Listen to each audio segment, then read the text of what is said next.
VVK วีล็อกเกอร์ไปดีเนาะตอนนี้เฮาอยู่สตูดิโอเฮาเองมื้อนี้รู้สึกดีใจหลายเนาะเพราะว่านัดดาวมาเซอร์ไพรส์มื้อนี้นัดดาวพาแม่มาอัดเสียงเนาะสบายดีไหมเอาบ่แม่นเนาะอันนี้เอื้อยเนาะเอื้อยนัดดาวเนาะอันนี้น้องชายเนาะชื่อหยังชื่อสร้างภาษาอังกฤษ11อันนี้ก็น้องนัดดาวอ่ะนี่ก็น้องเนาะอันนี้ยาแหละพอแหละอันนี้แม่เนาะโอ้สบายดีแม่อันแม่นี่เคยออกคลิปวะทีมงานเคยถ่ายคลิปกับแม่วะยังเลยเนาะแค่ไหนพี่ถ่ายหรอวะบ่เคยวะอัดเพลงสารฝันเนาะเพลงนี้เป็นเพลง cover ป่ะ cover แต่เดี๋ยวสิมีเพลงใหม่ตามมาอยู่นี่เนาะโปรเจกต์เดี๋ยวจะนายมาเบิ่งน้ำกันเนาะตอนอัดเสียงนัดดาวจน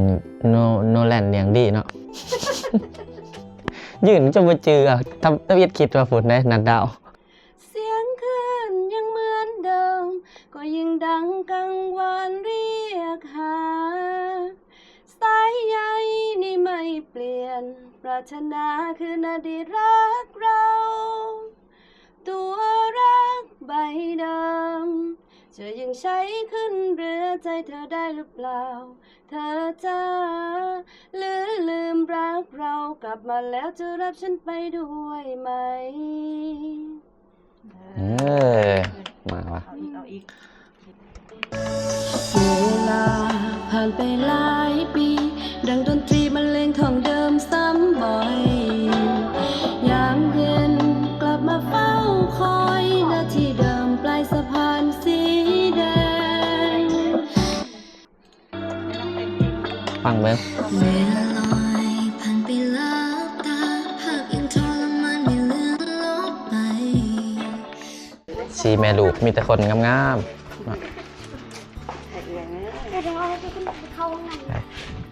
มือนี้ปิดหานมือหนึ่งบ่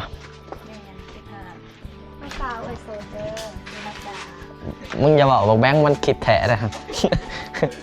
แต่ว่าจังใดอีเล็กกระจองแล้ว โอ้ดีแต่ซะอีเด็กให้มันเอาเมียซะแม่นจองแบงค์คิดว่าจ้องน้องจ้องแบงค์เอาบายบายเจอกันเด้อบายบายมึงย่านไกลโอ้ต่อเวียงน้องหลังจากอัดเพลงแล้วลืมยังบอกลืมน้อง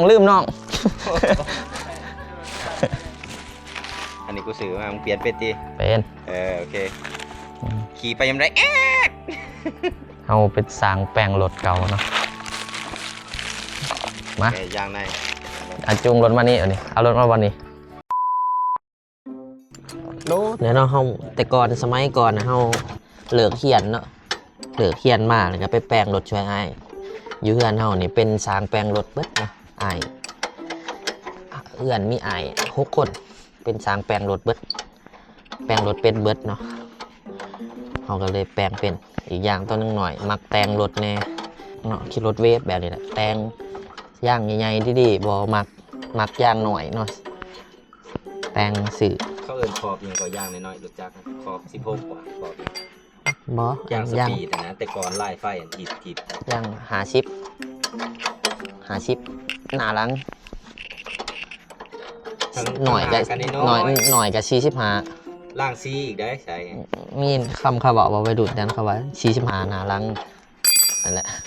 โคตรจับนะแต่ว่าย่างขึ้นหน่อยแต่ว่านี่ยุกนะกัสเนียรี่ได้ยุกยุกอย่างว่ายุกที่ว่าอินเทอร์เน็ตมันบ่ได้เข้าถึงขนาดนั้นนะยุคก่อนมันบ่มีโทรศัพท์บ่มีอินเทอร์เน็ตกับดินแต่รถนี่แหละเลาะแถวบ้านก็หมายว่าอยู่ในเมืองอาจจะมีฮู้จักแน่ว่าซั่นซะคนที่ว่าเขาอยู่ในเมืองแท้ๆนะเมืองใหญ่ๆนะแต่เขาหมายว่าบ้านเฮาเนาะมันก็บ่สิว่ามันก็บ่ได้เจริญขนาดนั้นนะช่วงนั้นฟังเพลงก็ยังไปโหลดอยู่หาคอมอยู่นะโหลดอันนั้นใส่แม่มเบิ่งนั่งก็ยังแฟนซีดีอยู่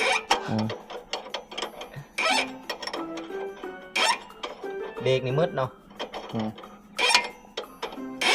บางทีมันก็ดังน้ำฝนบางทีมันก็เบิดแต่ว่าเบิดนี่คมเขาเบิดถือว่าเบิดอยู่คมเขาบักกระเลยซะ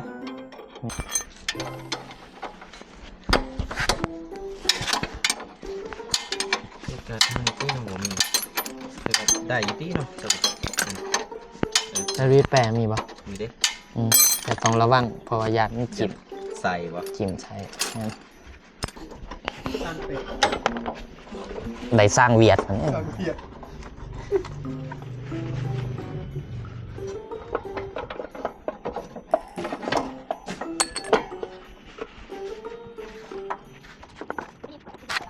ไปลุกกันไปลุกบ่ช่วงอายุเดือนหนึงนะประมาณ8แม่น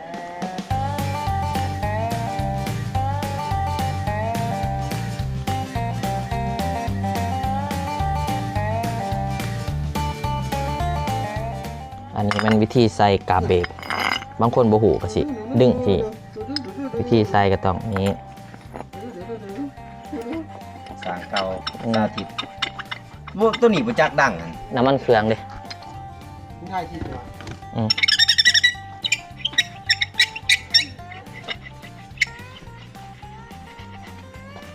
บ่ได้ถือน้ำมันดนเลย ไล่ ติ ไล่ติ๊กต็อกในซาดใจแล้วนะยังดูว่าเรา โอ้ยมานี่ก็อยากแป้งรถน้ำหมูเนาะนี่จะไปเลี่ยน้ำมันเครื่องจังไดมันก็ตาย ไม่ได้ใส่หรือไหม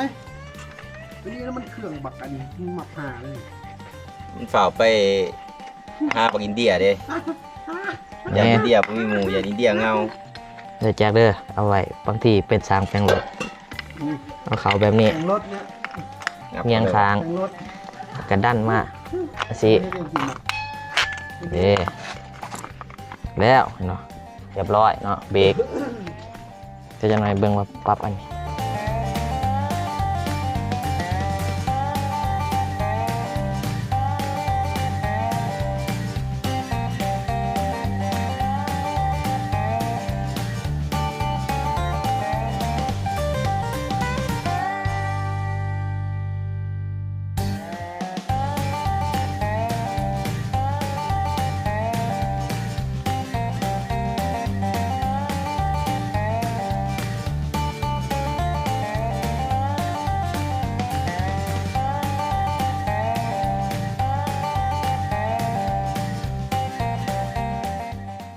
เรียบร้อยเนาะมาเทสเบิ่งบัดนี้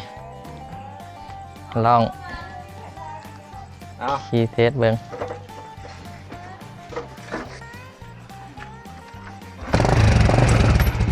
อืม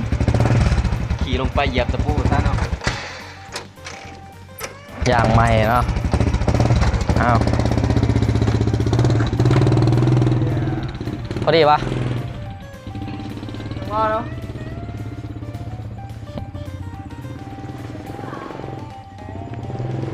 เบรกพอดีปะพอดีปะ ได้ ว่าบางทีไปสูบรถได้ดุ่มหนานี่ เอาดุ่มหนาหาลายหวยปะจ๊ะนี่ บอกว่าแจ็คเป็ดเป๋อยู่นี่ บ่ฮู้ว่าติบ่มีเบิ่งอ่ะมีเบิ่งแบงวันเด้ ลมออนบ่ไปสูบนะ ไปสู่บ่ ค่อยๆขี่ไปแต่ว่าแป้งหนาหัวดุ่มหลังแป้งหลังหัวดุ่มหนา คืออยากเปลี่ยนแปลงนี่เป็นแบบยากมาก สูบหนาสูบหลังเลยเด้อ ล่างสุดเถิด สูบเพิ่มล่องกวดเบิ่งสูบเพิ่ม เบิ่งแน่เบิ่ง ได้แล้วโอ้เรียบร้อยจบนะทุกคนเนาะคลิปนี้